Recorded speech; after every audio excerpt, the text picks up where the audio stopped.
The story begins in the middle of a barren desert where we see a small house. A boy named Ben lives here with his girlfriend. Ben works as a tourist guide because there is a small nearby town where people come to visit, and he takes them. Through the desert, Ben's girlfriend wants to move to the city to continue her studies.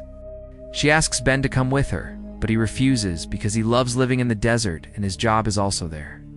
Before she leaves, Ben gives her a gift and asks her to promise that she'll keep it under her pillow every night for her safety. She agrees and leaves. Ben misses her deeply after she goes.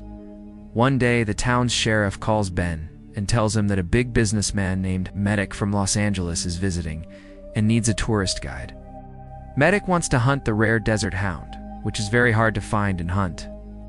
The sheriff says Medic is willing to pay Ben $1,000 for one day, which is a huge amount for Ben, so he agrees.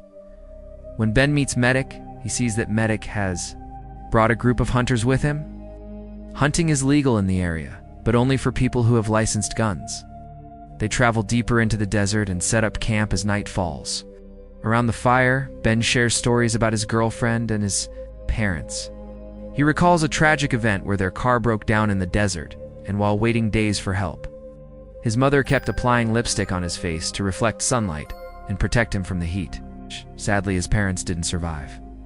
The next morning, they set out to hunt. Medic suddenly starts shooting without warning, revealing that he has no experience with hunting. When Ben asks about his license, Medic says he doesn't have one, but doesn't need it because he's rich. Before Ben can say anything, Medic silences him with a large sum of money.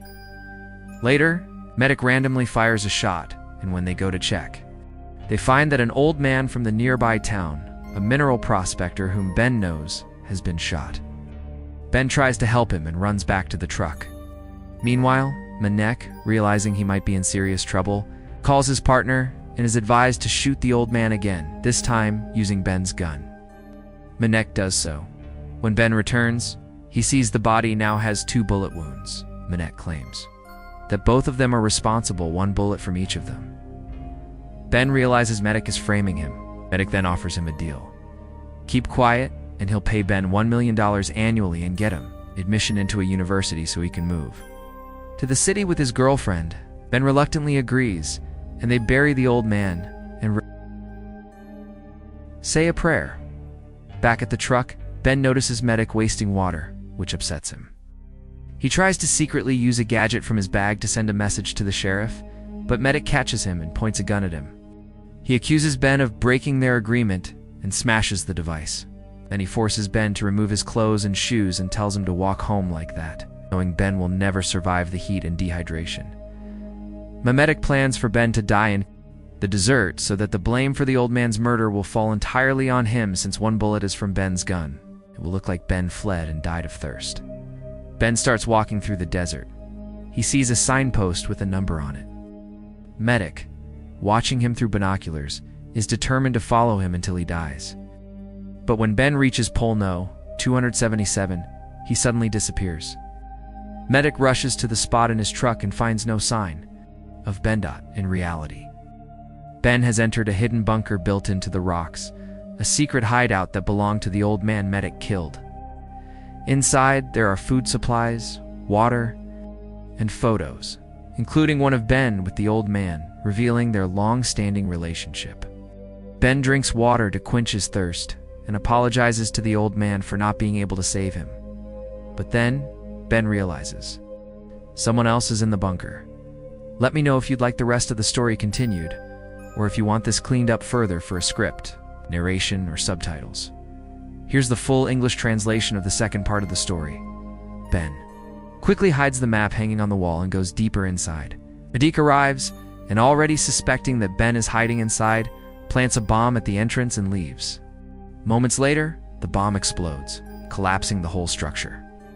Luckily, Ben had already escaped just in time as he continues walking through the desert. Medic appears again and says, "If you still want to go home, go ahead. But if you try to hide or run again, I'll shoot you from a distance." Ben knows Medic's gun is highly advanced and can hit from far away, so he has no choice but to move forward again. The nearest town is 45 miles away. Using the map he secretly took, Ben starts his journey, soon arrives at a familiar place a spot where he and the old man who was killed had once placed a sofa. Ben removes the foam from the sofa and wraps it around his injured feet, as walking barefoot had severely wounded them. This spot is hidden from Medic's view, allowing Ben to disappear again. The map is actually a treasure map, and Ben follows it to a location marked with an X. He digs and finds a box inside. When he opens it, he discovers a slingshot and some marbles. He takes them with him. The map leads him to a second marked location where a water bottle is buried. Completely dehydrated, Ben rushes to open the bottle, but just then a gunshot shatters it. Medic had shot the bottle from a distance. The map had said, "Asterisk, this is a treasure map, and in such a desert, water is the greatest treasure." Ben already knew this, but now he has to move forward again without water. Meanwhile, Medic is seen from afar sipping a drink, his eyes fixed on Ben. A short distance later, Ben collapses. Medic approaches with his truck. To check whether Ben is alive, he fires 2 bullets near him, but Ben doesn't move, pretending to be dead. Medic assumes he has finally died and leaves the scene. However, Ben is still alive. After Medic leaves, Ben drags himself toward a cave atop a cliff where he once spent time with his girlfriend. He's heading there in hopes of finding water. As he climbs the cliff, Medic, while on the phone with his partner, spots Ben. Enraged, Medic shoots at him, but Ben dodges the bullets and makes it into the cave. But to his shock, the water is gone. Furious and desperate, Ben hears Medic yelling from outside, "Surrender. No one can save you from me." Ben, however, decides to wait for nightfall. That night, Medic has his truck's headlights shining toward the cave. Ben exits through a different path and spots Medic urinating nearby. Seizing the moment, Ben sneaks to the truck and grabs his jacket, knowing that desert nights are freezing. When Medic returns to the truck, he realizes Ben was there. He reverses the vehicle, unaware that Ben is hiding under it. Ben quickly rolls behind some rocks. Medic then throws a bomb at him, but Ben uses the slingshot he found earlier and lands a perfect shot to Medic's head. Asterisk, asterisk, knocking him unconscious. When Medic wakes up, he finds himself tied up asterisk, asterisk in the back of the truck. It's now morning. Ben is outside, ready to end this. He drives Medic to the sheriff's office and tells him everything. How Medic killed the old man Charlie, framed Ben, and tried to kill him. He also returns the money Medic had given him to stay silent. With all the evidence, Medic's crimes are proven. Later, Ben confronts Medic and insults him. Medic asks to go to the restroom. A short while later, they hear a helicopter. Ben rushes outside, only to see Medic escaping in it. Using his smartwatch, Medic had secretly called his people. And now, he's escaped right in front of their eyes. After this incident, Ben decides to never return to this life again. He goes to the city, meets his girlfriend, and tells her everything that happened. He says, "I've left that life behind now. I want to be with you." One night, while sleeping beside her, he dreams of Medic pointing a gun at him. He wakes up, startled, but no one is there. As he closes his eyes again, Medic actually appears. This time, with a gun, saying, "Last time you got lucky, but now no one can save you."